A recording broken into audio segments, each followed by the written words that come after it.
বাচ্চার বাবা হয়ে গেলি? ঠিকই বলছি, এই বাচ্চা আমার না। তোর না হলে ওকে ঘরে এনেছিস কেন? এনেছি বাধ্য হয়ে, কারণ কোনো কারণ আমি শুনতে চাই না। তোর যদি এতই সন্তানের দরকার ছিল তা আমাকে বললি না কেন? কে নাকি টিভিটা চুরি করছে আর দোষ পড়লো আমার?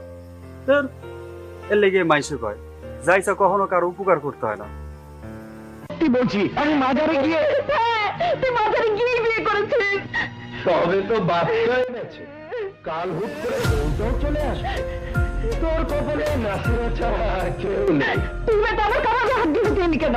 কসম 10 টাকার আমাদের কথা ফোরন কাটতে নি তোর গুণ নামে আমি ছাড়িয়ে দেবো। শোন জবা, খবরদার গায়ে হাত দিয়ে কথা বলবি না। কসম 10 টাকা, আজ থেকে তোর সাথে আমার কোনো সম্পর্ক নেই। তোর সাথে আড়ি আড়ি আড়ি। গাড়ি এই তোমরা কি যাও, যাও, যাও।